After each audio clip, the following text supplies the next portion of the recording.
Hello. Thank you for listening. This is the near death experience of James. Open quote. I came across your website the other day and laughed at myself for not having thought of looking for a site like yours before this. As rare as these so-called near-death experiences may be, there seem to be many people who have had them. You would think that over a 36-year period, I would have at least encountered one other individual that I could relate to, but unfortunately I have not.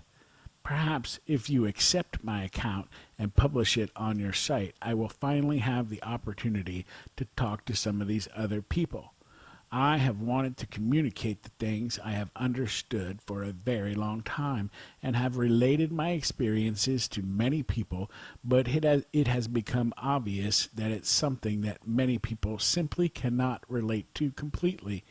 Some find it interesting, but you can tell many, by the looks on their faces, find me a little odd. I have had three experiences in my life, but first I'd like to point out that whoever coined the phrase near-death experience probably never had one. I can assure you there is nothing halfway or near about dying. Even if you are fortunate enough to come back with such an experience, dying is quite absolute. It would be like telling a woman who had a spontaneous miscarriage at 8.5 months that she was never actually pregnant, but merely had a near pregnant experience. The first time I died was in the summer of 1968 when I was 4 years old. I drowned. People seem quite surprised that I remember something from that age. I would have to agree. There isn't much else I could say, but a traumatic event like drowning tends to burn itself into your mind. I can recall every detail as if it had just happened. As you would probably expect, it is not a pleasant experience.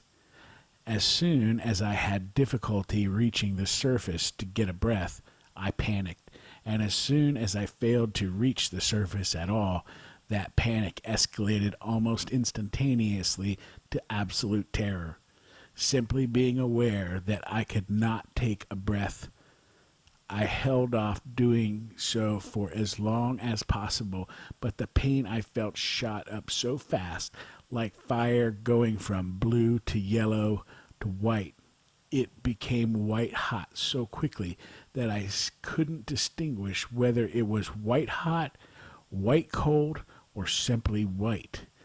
Before I took that breath of water, I simply abandoned my life psychologically, and in that letting go was immediately embraced with the most profound sense of peace and calm. I always thought it must be like being in your mother's womb, the sense of weightlessness floating in this perfect fluid that had no sense of temperature. It simply matched that of my whole being, and a comforting, quiet, dull, white hum of a noise. Every sense felt this perfect comfort of an absolute love and belonging. I simply became this perfect white light. That was where that experience ended. The neighbor had apparently seen me standing out on the dock, and the next time he looked up, I was gone. I heard later that he almost took the door to his cottage off its hinges when he bust through it, covered a significant stretch of beach in a matter of strides, and managed to locate me underwater quick enough for me to be typing these words today. He knows who he is, and thank you again. The next thing I recall was the unpleasant vomiting up water, where, because you have fluid in your lungs, each time you cough some out, you have that automatic response of gasping for air so quickly that you inhale some of the water you just tried to expel. That part is not pleasant at all, but is somewhat of a drag, seeing as a moment ago you were in the most blissful state. The second death experience I had was when I was 19. Now, this is where I fully expect to lose many people, since it was an overdose of magic mushrooms that led to this experience. I accept the fact that many may presume that I simply had a hallucination, which I probably would have thought myself had I not had the previous experience. It wasn't an intentional overdose, it was just idiotic, juvenile exuberance, since I had never seen an entire platter heaped with magic mushrooms before. About an hour later, I didn't feel well at all and went to the bathroom to see if I could wait this out. I realized I was in serious trouble when, while sitting on the toilet, I began to lose all function of my body and could not have gotten up or called for help even if I wanted to.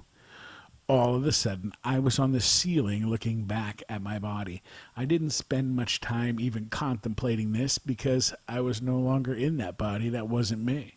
I was up here on the ceiling, so it was easy to leave that shell behind.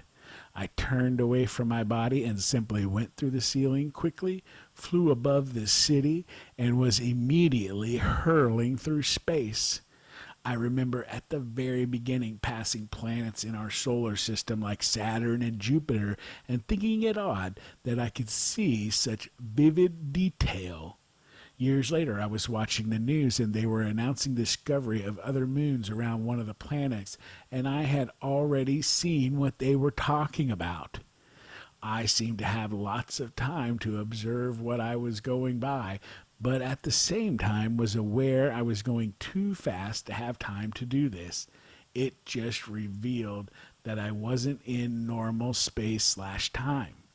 I was somehow outside of it, yet able to observe and experience things simultaneously at different levels of space and time. Right away, I was rocketing through what seemed to be just empty space, heading toward a distant point of light. It quickly grew in size as I approached it and realized that this was the same pure white light I had experienced at 4. It is the most absolute, pure light that never hurts to look at, probably because you're not actually looking at it with physical eyes, even though the sensation is that of seeing. It's simply a sight of the mind. It was like a sun or a planet of light until I got close enough to see more detail. It was at that moment where seeing this detail that what could only be described as quote-unquote all was revealed, and even that is a poor description of what is conveyed to you. The detail I can only describe as billions and billions of quote-unquote bits of light, both spiraling back to and away from this quote-unquote body of light, which is simply a more visual description of what we call God. We quite simply are God in as much as this whole body of light cannot be that whole without all its parts or bits of light. There was a perfect harmony to this process, and it was as if all understanding was conveyed upon seeing this. The very next thought I had was that there was a harmony and a time when I was to come and rejoin this body of light. It just wasn't now. Wham! All caps. The instant I had that thought, I was hurled all the way back and slammed back into my body, and my eyes snapped open. I knew exactly where I was, why I was there, and still had this experience completely alive within me. Oh my God, I know the answer to life and the universe, I thought to myself, if I could just get off this toilet and tell somebody. But I couldn't move. I was back in my body, but my body was still dead. I must have sat there for at least a minute or more before I realized I wasn't breathing. Oh, that's not good. Breathing would be a really good idea right about now. Breathe. Come on, breathe.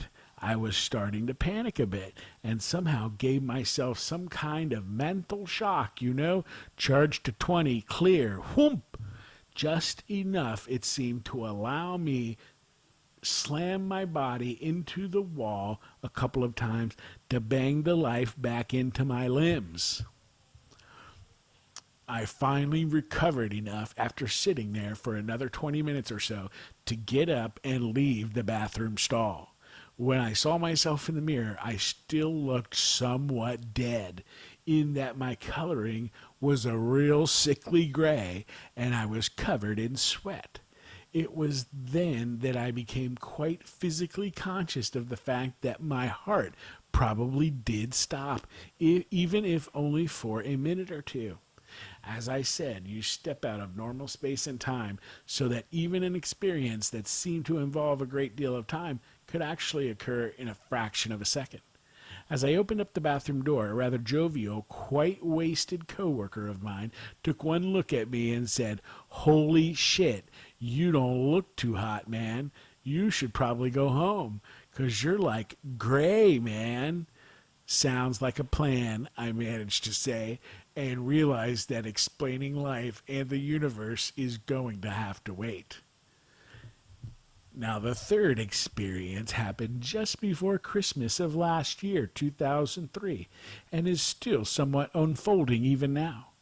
Looking back, it seems that the events of 9/11 set something in motion. That seems to be when I really started to notice a pain in my chest, right where the rib cage parts where the solar plexus is. Someone told me that's one of your chakras, or your center. Between September 11th and last Christmas, that pain just steadily grew, brought on by a number of very stressful personal events that really aren't important to detail. I finally found myself in way too much pain, all in this one spot. It was simply too much pain for me to logically accept as being all mine. Even if every single day of my life had been some torturous hell, it wouldn't add up to this much pain. It simply couldn't be my pain. It could only be the pain I was seeing in the world. I had simply lost the ability to tune any of it out anymore. I believe we are all exposed to the same pain of the world every day. We just have our own unique way of tempering it somehow. Drugs, alcohol, work, relationships, religion, whatever. I simply couldn't shut any of it out anymore, and it was killing me. I couldn't distinguish anxiety from stress, from nausea or hunger. It all felt the same, all in the same spot in my chest. I spent months every day feeling like I was about to have a heart attack. No such luck, and the pain just kept growing. Every day I thought, I simply can't withstand any greater pain. It can't possibly get any worse. But it did. Then one day, around the 12th of December of last year, I had this third experience. It wasn't so much a physical death, but rather a psychological collapse of the mind. I couldn't help but relate it to the collapsing of a universe. I had seen this show with physicist Stephen Hawking explaining the nature and origin of the universe, and I could relate to the way he, by working backwards and collapsing it, was able to mathematically quantify the entire universe back to its origins in what he referred to as the quote-unquote unified singularity. This collapse of the mind started with trying to make sense of this profound pain I felt. I wasn't trying to do anything specific, but as I started to work backwards, taking an existing situation and examining all the components that made it up, and then taking each component and examining what it was that made that thing true, very quickly my mind started to just go on its own. I sat there more like a spectator than a participant and just noticed all the things that my mind was working through. Each time I moved further back, the faster this process became. Then it got to a state where, like the flying back to the body of light, I was at first bewildered by the fact that I could comprehend everything that was occurring, and then it got so fast that I started to become quite afraid. The further back I went, the faster it got and the more simple it became until it reached the end with one word. And it didn't matter which word I chose. I could go around in circles with any one word. I sat there waiting to die.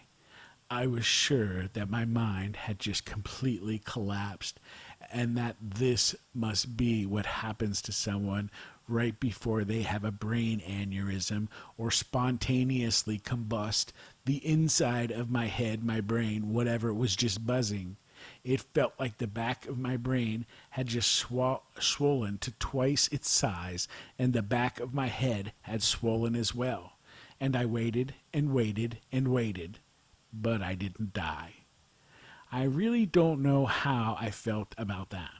Part of me was relieved, sure, but the more predominant feeling was almost like regret. What had come with this collapse was too much understanding of too many things, things that I had no reason to be able to comprehend or understand, but simply did, and couldn't ignore it. I felt completely screwed, knowing that people would not accept this about me, and yet I felt almost a sense of desperation to share what I knew. For example, going back to Stephen Hawking and the unified singularity theory, he says that he can take the universe all the way back to the instant after the Big Bang, but he can't figure out what it was that caused the bang itself. I really wish I couldn't either, but I can. Scientists years ago believed that the atom was the smallest thing in existence. Now, the smallest thing they have discovered with the advent of the tunneling electron microscope is something they've dubbed a quark, the smallest thing in existence. In fact, the only thing that does exist and makes up the entire universe is a subatomic particle of light. Professor Hawking has actually gone just a little too far with his mathematics and doesn't realize that by choosing the term singularity, he's contradicting another accepted rule in physics, that being that no two particles of matter can occupy the same space at or in the same time, and that when the collapsing universe reaches the end of its collapse, the last two subatomic particles of light trying to occupy the same space at the same time, they cannot. So they annihilate one another in a big bang, thus beginning another universe. Hence the infinite nature of the universe, expanding, collapsing, expanding, etc. That was just one of the things I was suddenly aware of. And as I sat there waiting to die, I thought about these things and how they applied to things like religion and how accurate much of the language was when properly applied. Even though these sentiments come from long ago and were not English words originally, they've somehow managed to survive both time and translation. Language was much more metaphoric and representational back then. Now language is very specific and literal, and there are very specific meanings to the words used in religion as they are used today. But we need to remember that they weren't meant to be taken literally, but applied more metaphorically.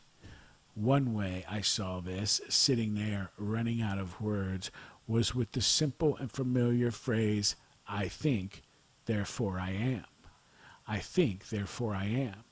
I think, therefore I think. Therefore I think.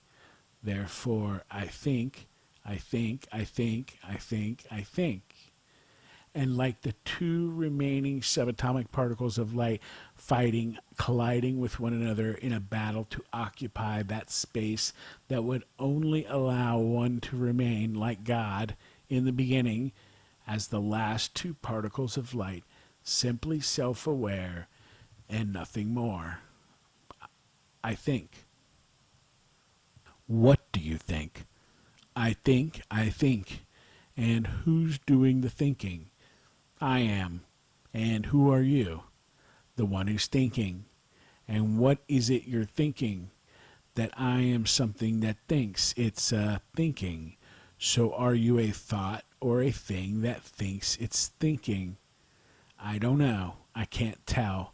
I can't see anything. It's dark and I'm afraid. I feel so alone and I am afraid I'm going to think myself into oblivion. Why don't you turn on the lights? There's lights? Well, where's the switch? Just kidding. There's nothing here but you thinking you're here. Well, who are you? I would imagine you're talking to yourself. Oh, great. Here I have an idea, or you have an idea. Why not simply ask for light, and perhaps in asking, you will create that which you need first of all? I mean, how could you know if there is anything without the light to see it with, right? Good point. Okay, let there be light. And with that, at the very last second, God sees that he is just two remaining particles of light, and God is annihilated. He sacrifices himself to become the medium which is set free. Free will made in God's image to find its own form of expression in this random, chaotic expansion. Everything began as light and cooled and swirled and collided and settled and freely found its own expression. It's still just light, all of it, cooled light in its various states. God then truly would be the ultimate judge in that he cannot become any one thing. As all, as the medium, as light, God can only ever bear witness to all that comes to be.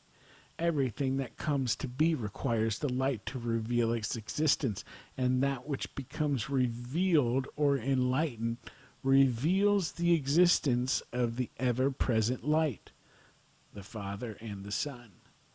And since physics already understands that every subatomic particle of matter in this space and in this time has its twin of antimatter, which does not exist in space or time at all. Unlike a cell dividing into two pieces side by side, the antimatter mate of each subatomic particle of light exists right where that particle exists, requiring no space at all. This is where the mind exists, the Holy Ghost. Even though it looks like there is plenty of empty space in the universe, the truth is you couldn't squeeze so much of as a single particle of light into the universe. No room. And so, like an unbroken electrical connection, the universe is connected to itself as one thing only. That is why light can travel so fast. It's traveling through an unbroken chain of light itself. As well, the antimatter would also be one unbroken connection. So in truth, there actually is only one physical thing, as the universe with only one mind. You get occasional glimpses of this connection with things like psychic abilities, or within people like idiot savants, or other things that baffle science. For whatever reason, they are simply tied into this connection. For example, think of a place quite far away. You can instantly be there in your mind, needing no time to get there. Thought is the one thing that can travel faster than light, since it doesn't exist in space or time. Now the words can make much more sense instead of being so detached from reality. It's not all this magical, mysterious, and the Lord said unto thee mumbo-jumbo. The truth is much more profound and all-encompassing. If there was a supreme being, capital S, capital B, that was some kind of directional force behind all that is, and he was like a man, he wouldn't be able to create a peanut butter sandwich, let alone a universe. To simply look up in the sky and see how much is there and think that some God created it all for man would be arrogance so far above that God, he would have completely lost sight of man. The quote-unquote original sin, for example, is not really a sin as we think of sins. It was the unavoidable condition of man as a creature that had evolved to the point of having a self-aware cognition. This would have been long before man had the ability to communicate. Once man became aware, he needed to understand and quantify this world. It would have been a long time before the words were ever written or even the sentiments expressed, like, do not try to name that which cannot be named. And we think that means naming God or Allah or Buddha. It relates to the Garden of Eden tale and Adam and Eve. The name of the tree the forbidden fruit grows on is the tree of knowledge.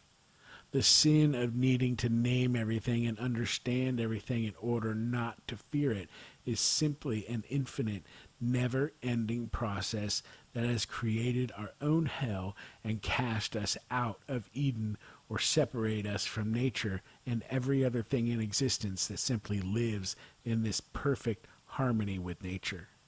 Bizarre, eh? Can you imagine having this kind of knowledge and understanding just dropped on you? Not fun at all. I really didn't want this.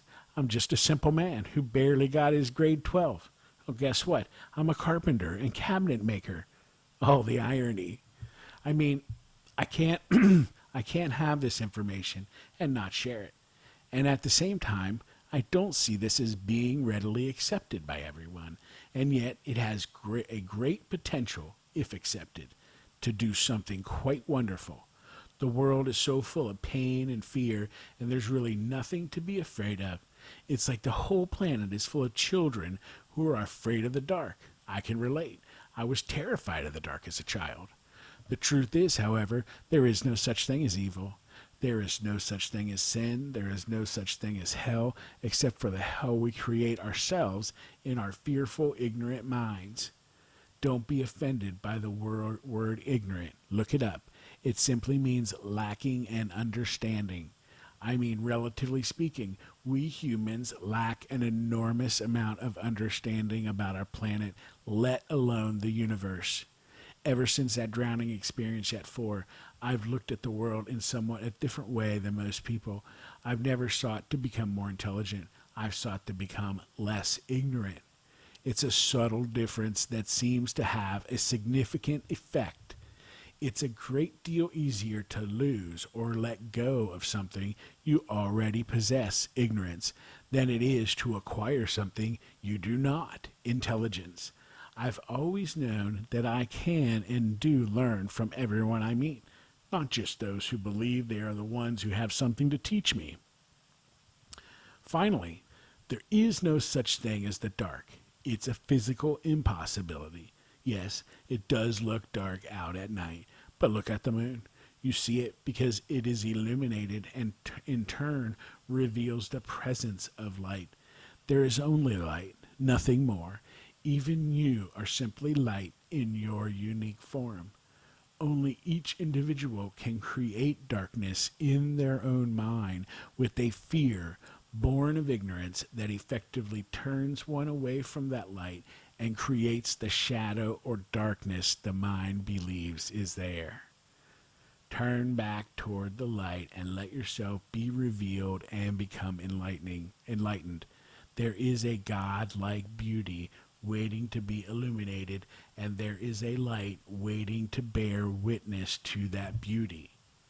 Too many well-educated people I have been speaking to since having this latest experience have been telling me the oddest things, like I'm the most Christ-like person they've ever met, quite possibly the most intelligent person they've ever met, that I might be one of the great philosophers, or that I should take philosophy because people would love to hear what I have to say. The only problem is taking philosophy is that it's probably one of my most fundamental philosophies that I shouldn't have to pay to have my own thoughts or to share them with others. So why others pay some universities tens of thousands of dollars to give them the ability to think with some form of legitimacy, I'll be across the street at the coffee shop if they'd like to talk. Please understand the things I've just said could very easily make me sound quite egotistical. But it's not me that says these things, it's other people. I would not use words like that to describe myself.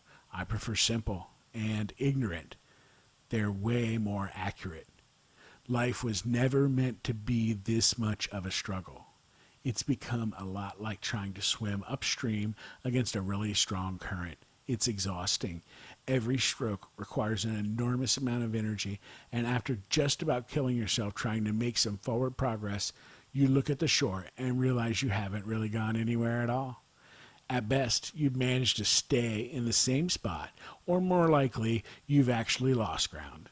And yes, it is terrifying to let go and let the current sweep you away. It's so powerful, you're sure it will destroy you. Besides, everyone knows they have to move forward in life, right? Not really. If you look at every pursuit man engages in as a pursuit of the truth, science, mathematics, medicine, physics, music, art, and whatever, we are all seeking some truth. Take music, for example. Two musical notes played together will be one of the two things, harmonic, true, or discordant, false. The truth is revealed in the beauty, and conversely, the beauty is what reveals the truth. There is only that which is true, much like mathematics, which surely is one of the purest languages, in that all of the other pursuits can be reduced to math. And math, no matter how complicated the equation may be, is actually only that. The equation, the equal sign. That is what math fundamentally is, the truth. Something is true, equal, or false, not equal. The truth is simply that which is. Man never made any truths or actually invented anything for that matter. He merely uncovered that which was always there. We always have to go backwards to find the truth. Let go. Don't be afraid. Let the current carry you back to your truth. I really hope these words can be